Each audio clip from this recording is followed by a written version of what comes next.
आज हम मैट्रिक्स के बारे में पढ़ेंगे, मैट्रिक्स क्या है और वो दिखने में कैसी है। ठीक है,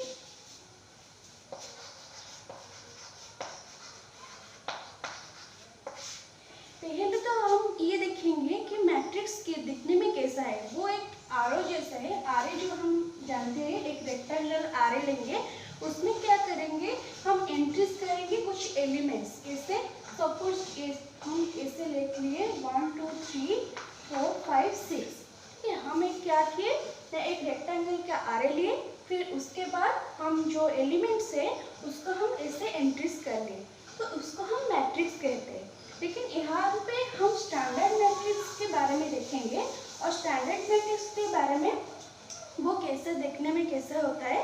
ये देखो, suppose A is a matrix, उसको हम ऐसे लिखेंगे। ये फर्स्ट है A11, A12, A13 dot A1n, similarly A21, A22, A23, A2n। ऐसे ही हम लिख लेंगे AM1, AM2, AM3 up to AMn।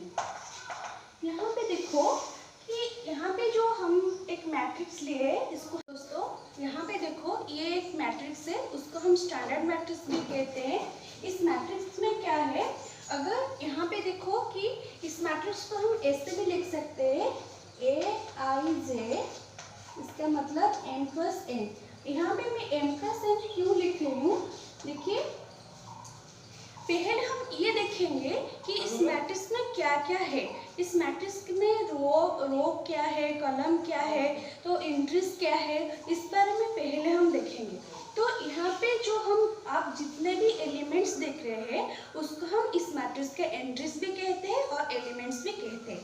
यहाँ पे देखिए, ये जो हम हॉरिजॉन्टली लाइन बना रहे हैं उसको हम इस रो मैट्रिक्स के रो कहते हैं। इसके हम क्या कहते हैं, इस मैट्रिक्स का रो कहते हैं। तो हम ऐसे लिख लेंगे A11, A12 up to A1n, similarly A21, A22 up to A2n। ऐसे हम कितने लिख सकते हैं, AM1, AM2 up to AMn। तो यहाँ पे जो दिख रहे हैं ये कितने रोज है, हमारे पास ये m रोज है। कितने नंबर्स रोज है, हमारे पास m नंबर ऑफ रोज है। तो इसलिए हम यहाँ पे लिखे m। पहले हम रो का नंबर लिखेंगे, उसके बाद कॉलम का नंबर लिखेंगे। तो यहाँ पे क्वेश्चन आता है कि कॉलम क्या है। जब हम वर्टिकली कुछ लिखते हैं तो इस देखो ये मैट्रिक्स में हम जो वर्टिकली लिखा है तो उसको हम कॉलम कहते हैं। तो वर्टिकली हम क्या लिखा है, वर्टिकली हम पाए A11, A21 up to AM1, A12, A22 up to AM2। Similarly हम ये कितने लिख सकते हैं लास्ट में, A1n, A2n up to AMn। तो ये कितने कॉलम है, ये m नंबर्स ऑफ कॉलम है। तो यहाँ पे हम लिख लेंगे m। तो यहाँ पे हमको क्या मिल गया है, m numbers of columns and n numbers of rows मिल गए हैं। ये था हमारी स्टैंडर्ड मैट्रिक्स के बारे में। अभी हम क्या करेंगे, दो मैट्रिक्स लेंगे, उसको हम बोलेंगे कि कब ये दो मैट्रिक्स इक्वल होता है। और एक बात यहाँ पे है, इस मैट्रिक्स को m प्लस n मैट्रिक्स भी कह सकते हैं, क्योंकि इस मैट्रिक्स में m number of rows and n number of columns है। सपोज हमारे पास दो मैट्रिक्स है A and B। Suppose A is equal to 1 1 2 3 4 and B equal to 2 1 3 4। अभी क्वेश्चन ये है कि आप बता सकते हैं ये दो मैट्रिक्स इक्वल है कि नहीं। तो ऑब्वियसली आप बोलोगे कि हाँ इक्वल है, क्योंकि यहाँ पे जो एंट्रीज है वो तो इक्वल है, तो यहाँ पे मैट्रिक्स भी इक्वल है। लेकिन ये रॉन्ग है। क्यों, ये जब दो मैट्रिक्स कब इक्वल हो सकते हैं, जब उसके कॉरेस्पॉन्डिंग एलिमेंट्स इक्वल होंगे। कॉरेस्पॉन्डिंग एलिमेंट्स का मतलब क्या है, जब पोजीशन, ये जो पोजीशन है मैट्रिक्स का तो उसके साथ दूसरे मैट्रिक्स का पोजीशन की वैल्यू सेम होना चाहिए। ठीक है, तो देखो ये जो पोजीशन है, पहले तो जान लो पोजीशन का मतलब क्या है। ये पोजीशन जो है ये फर्स्ट रो की फर्स्ट कॉलम का पोजीशन है ये, देन से फर्स्ट रो सेकंड कॉलम का पोजीशन है ये, सेकंड रो सेकंड कॉलम का फर्स्ट कॉलम का पोजीशन ये है, then second row second column का पोजीशन ये है। ठीक है, तो यहाँ पे देखो, जब यहाँ पे हम इसे लिख सकते हैं A11 A12 A21 A22। अभी देखिए अभी क्या होता है, A11 के साथ ये सब कुछ B11 B12 B21 and B22। अभी क्या होता है कि A11 और B11 इक्वल है क्या? इक्वल नहीं है, तो इसका मतलब देखो यहाँ पे 1 है यहाँ पे 2 है, तो वो तो इक्वल नहीं है। सिमिलरली हम क्या देखेंगे, A21 not equal to B12, sorry this is A12 not equal to B12, तो ये भी इक्वल नहीं है। इस मैट्रिक्स में इस मैट्रिक्स हो या जो भी मैट्रिक्स हो, अगर एक पोजीशन पर एक करस्पॉन्डिंग एलिमेंट्स इक्वल नहीं होता है तो वो मैट्रिक्स कभी भी इक्वल नहीं हो सकता है। तो ये था मैट्रिक्स इक्वल का कंडीशन था ये यहाँ पे। अभी हम देखेंगे कि रो मैट्रिक्स क्या है और कॉलम मैट्रिक्स क्या है। एक मैट्रिक्स, अगर उस मैट्रिक्स में ओनली नंबर ऑफ रोज अगर 1 होगा तो नंबर ऑफ रोज क्या होगा, 1 ही होगा। अगर 1 है तो उसको हम रो मैट्रिक्स कहते हैं। सपोज A इक्वल टू हम ऐसे लिखेंगे 1 -1 2 1, तो इसको हम रो मैट्रिक्स कहते हैं। अब आप बता सकते हैं इस मैट्रिक्स का ऑर्डर क्या है या साइज क्या है? इस मैट्रिक्स का साइज है 1 + 4। क्यों? देखिए यहाँ पे 1 रोज है तो हम लिखे 1। पहले हम क्या बोले थे कि हम नंबर ऑफ रोज लिखेंगे, उसके बाद नंबर ऑफ कॉलम्स लिखेंगे। तो ये हो गया नंबर ऑफ रोज 1 हो गया। कितने कॉलम है? 1 2 3 4 कॉलम्स है, तो यहाँ पे हम नंबर ऑफ कॉलम्स लिख लिए। तो ये हमारा है रो मैट्रिक्स। उसके बाद हम क्या पढ़ेंगे कि कॉलम मैट्रिक्स क्या है। सिमिलरली कॉलम मैट्रिक्स क्या है, अगर एक मैट्रिक्स में नंबर ऑफ कॉलम्स 1 होगा, अगर उस मैट्रिक्स में नंबर ऑफ कॉलम्स 1 है तो उसको हम कॉलम मैट्रिक्स बोलेंगे। Suppose B is equal to 5 0 -3 2 1। ठीक है, ये एक मैट्रिक्स है। यहाँ पे देखिए यहाँ पे कितने कॉलम्स है? ओनली 1 कॉलम है। इसका ऑर्डर क्या है इस मैट्रिक्स का? इस मैट्रिक्स का ऑर्डर है 5 + 1। क्यों 5 + 1 है? यहाँ पे 1 तो 1 मैट्रिक्स है, ये हमको मतलब 1 कॉलम है, ये हमको पता चल गया है। किंतु रो कितना है? 1 2 3 4 एंड 5। सो यहाँ पे जो मैट्रिक्स के उसका ऑर्डर क्या है? 5 + 1 है। दोस्तों अभी हम पढ़ेंगे जीरो मैट्रिक्स क्या है।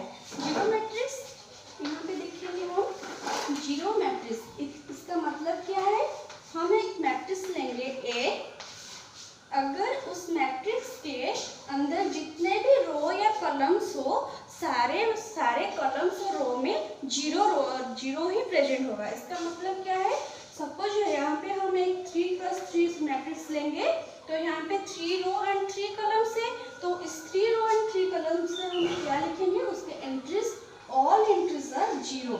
एक मैट्रिक्स लेंगे जिस मैट्रिक्स में ऑल एंट्रीज आर 0 होगा, उस मैट्रिक्स को हम जीरो मैट्रिक्स कहते हैं।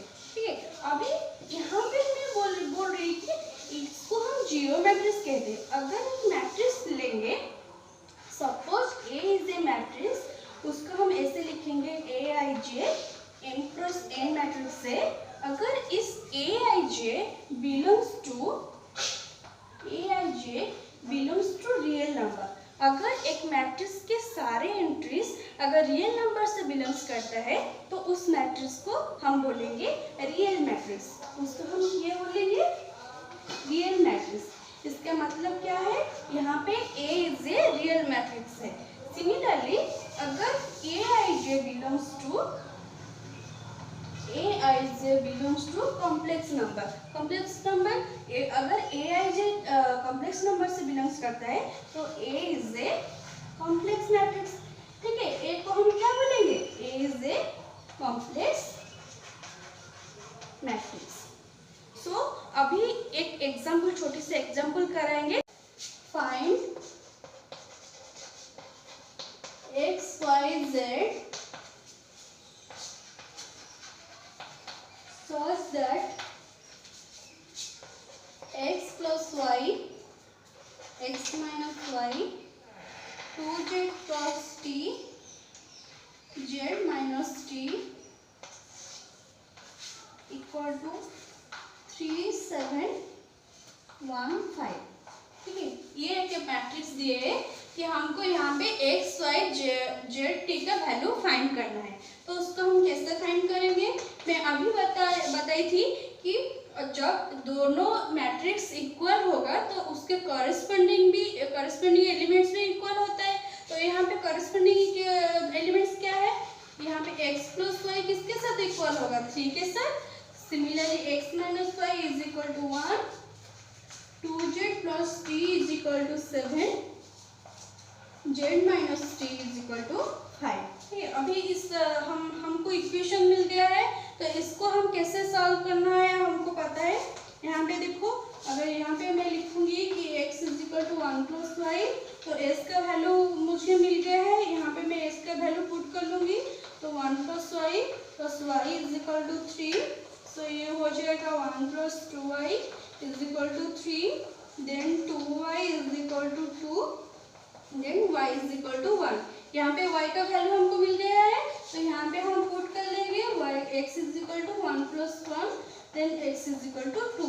सिमिलरली यहाँ पे देखो कैसे सॉल्व करते हैं। यहाँ पे सपोज मैं ले ली z is equal to t plus 5 ले ली, तो यहाँ पे z का वैल्यू मुझे मिल गया है, तो t plus 5 plus t is equal to 7। यहाँ पे मैं इससे लिखती हूँ, तो ये हो जाएगा 2t plus 10 plus t is equal to 7। So 3t is equal to 7 minus 10, so 3t is equal to minus 3, then t is equal to minus 1। तो t का वैल्यू मुझे मिल गया है, तो z is equal to t का value put कर देंगे minus 1 plus 5, so z is equal to 4। तो यहाँ पे x का वैल्यू क्या है, x का value 2, y is equal to 1, z is equal to 4, then t is equal to 1। ये था एक सिंपल सा क्वेश्चन मैट्रिक्स के ऊपर। अगर इस वीडियो में कुछ डाउट है तो कमेंट करो।